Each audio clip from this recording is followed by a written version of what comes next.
YouTube crew, what is going on, and welcome back. Now today we have another episode of Why My Enemies Don't Shoot Back, where I break down my gameplay looking at how I use my aim, my movement, and my positioning to ultimately make it so that my enemies don't shoot back. Now today we're breaking down a 1.17 average KD lobby where I dropped 15 kills and ultimately clutched up the dub. Now, if you like the video and find it helpful, make sure you hit that thumbs up button and leave a comment down below.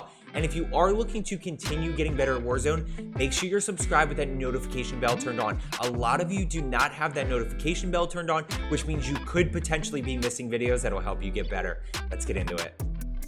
Okay, so as usual, we land control center, and this is just a preference thing. I personally absolutely hate fighting with a pistol. You're gonna hear a lot of fighting on the roof. This is why we land second. I hate fighting with a pistol. I hate getting melee'd with a pistol. I hate getting team shotted with a pistol. It's just everything about fighting with a pistol to me is annoying.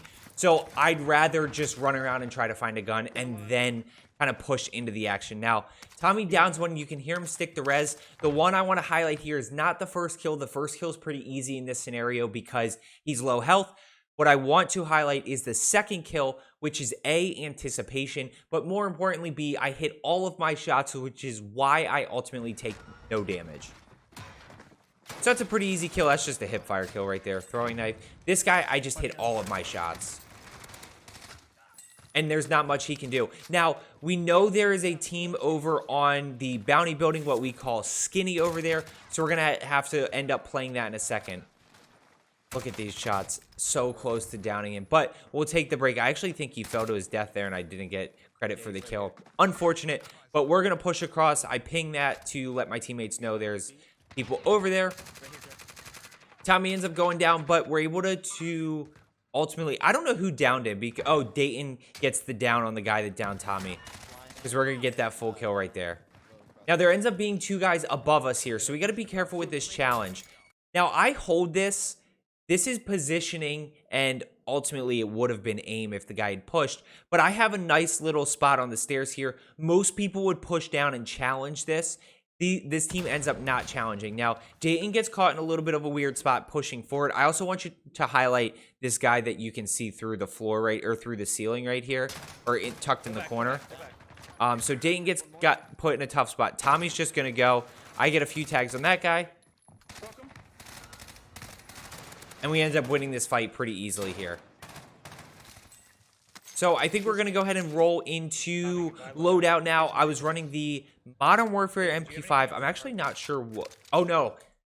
This is also an aim kill here. This sniper shot's pretty clean.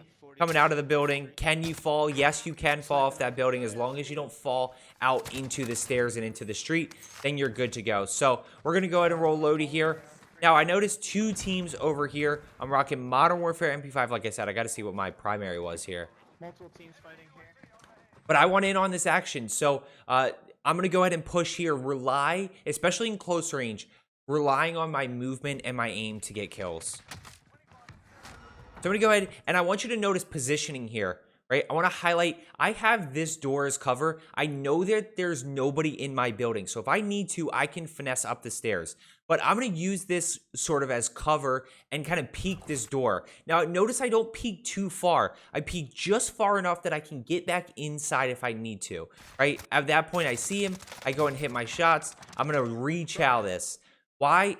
I'm going to push back in, make this guy, if he got calmed, you know, if his teammate calmed that I was there, make this guy think that I'm repositioning, and then I'm going to re-challenge this. Why do I re-challenge and not reposition? In this scenario, I have 25 bullets. I have full health, full plates, full everything I need to. So I'm going to go ahead and re-challenge it and play quick. So that's a team wipe there. Now, I noticed this guy pushing on me. He's a bullet, so it's part of why I don't take damage. But also notice the movement here of how I slide under him. So we end up getting that kill pretty easily, ultimately get the team wipe there. So we're going to go ahead and fast forward a little bit. Now, this was the one spot that I actually took a decent amount of damage here this game. And frankly, I take damage here because of lack of hitting my shots. That's what it comes down to. If I clean hit my shots, then I ultimately don't take nearly as much damage. I also want to pay attention to kind of how I strafe in and out of this here. And kind of moving that little jump to the left that allows me to avoid a few bullets. So we're going to go ahead and get that kill. It's a pretty easy kill right there.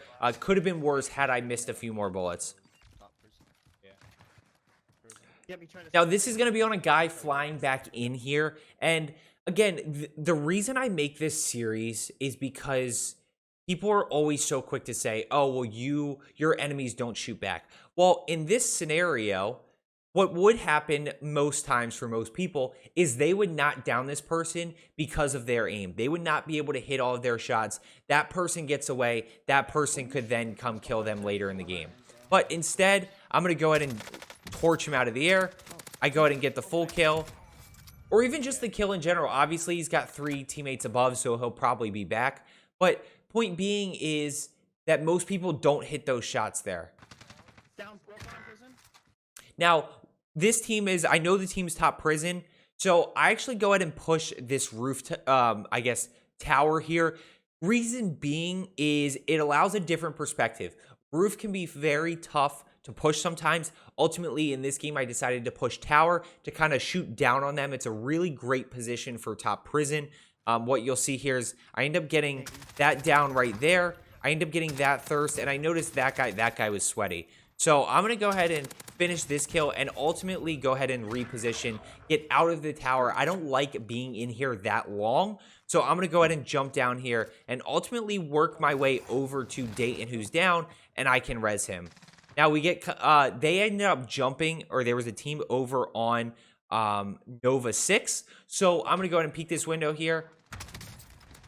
And that's just hitting my shots. I mean, that's just being able to mix in a few headshots, get a quick, easy down and thirst there. Now I'm going to reposition over here. And I know that Circle's pushing them, so they either have to jump or come to this side of the rooftop if they are up there. And this is going to be an aim one, right? I'm just going to hit all of my shots on this guy. I don't even have to worry about the thirst because he's going to fall. But then I see 2 more people, so I'm going to go ahead and get a few tags on them. Nothing really crazy here. I never really got a clean shot on them. At the end of the day, the TTK is super quick, but you still need a window to actually get those kills. We're going to rotate all the way around. We're going to play right side of circle. We got 4 teams. Well, I guess 3 other teams, 7 other people. So we're going to rotate all the way around to this right side, play tense a little bit, see what we can find, kind of clear out control center and that side. So it's going to fast forward in a second. Left, or 2 to the left. Their teammates are going to... I guess I'm still looking for people. There we go. Okay, so at this point now it's a little... we got 3 teams. Oh, it just switched. So we have 2 teams, 5 people still up. I know that there's a bunch of people in green ping. And right here, I'm playing positioning. I don't yet want to push in because I don't know where those 2 teams are. I know there's one team, at least one team in here. I'm trying to get a pick in the window before I actually push in here and play this a little bit more patient. I don't need to all out send this. This is where Endgame you can play a little bit slower, play a little bit patient, third party a little bit more. Now Dayton ends up going down. Tommy is downed as well. Green ping. And I want you to notice this kind of slight switch of, okay, let's go for the win here. I'm playing this. All 5 people show up on heartbeat. And I'm like, okay, now I hear him fighting. I'm going to go. I'm going to go. And Tommy makes an absolutely fantastic calm here. Because if he doesn't calm this, I'm in this building. And he says, I'm resable, I'm resable. You can see it. I just turned right around. Yes, that's a great point. I know where those 2 teams are. Those 2 teams, and I know this is a why my enemies don't shoot back. So this is a little bit different in terms of breaking down this gameplay, but it's super important. I know the 2 teams are in green ping. There's no need for me to push in there. Let me go res my teammate real quick. Tommy's in circle, still got plenty of health left. So let's go res him, get him up. Gives us a better chance to win this game. Now, I talk about gas mask plays all the time. I'm going to use gas mask to my advantage here to get positioning for this end circle. Notice where circle goes. So I'm going to rotate all the way around and almost get to a spot where I can hold them. Yeah, I jumped way too. So I'm going to keep pushing it over. I played a little bit early, but that's okay. I only take a little bit of damage here. And look, this building's in play. This building is not in play. This building's not in play. So I can ultimately hold this wall here. And if I need to, I can push down the hill. If I get torched, I can push down the hill to cover and play it from there. Now I noticed this guy out in the open. I just hit my shots there. That's all that is. And again, that's a little bit of positioning, being in a good spot, rotating early in that scenario. That's a pretty easy kill in terms of getting those, hitting those shots, getting the thirst. And that enemy doesn't have an opportunity to shoot back.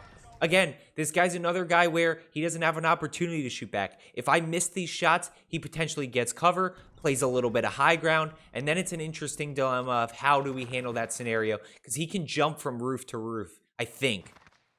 But instead, I'm going to go ahead, and he doesn't even have a chance. So now, at this point, it's a 1v1. And I'm just going to play movement to clutch this up. I mean, 14 kills. I'm going to use the MP5 hip fire to my advantage. He self-reses, so I'm going to go ahead and push in here. Now, I wasn't sure if he self-resed on the roof or self-resed in the top, like, second floor. Almost made a mistake here in terms of lack of anticipation, not really using my IQ and saying, okay, well, he's going to be in this second floor here. But ultimately, we go ahead and get the kill. We get the win. And as always, I hope you enjoyed the video. I hope you found this helpful. I hope you now understand a little bit better or learn something into how you can make it so that your enemies don't shoot back either. As I always say, let's get better today, and I will see you tomorrow.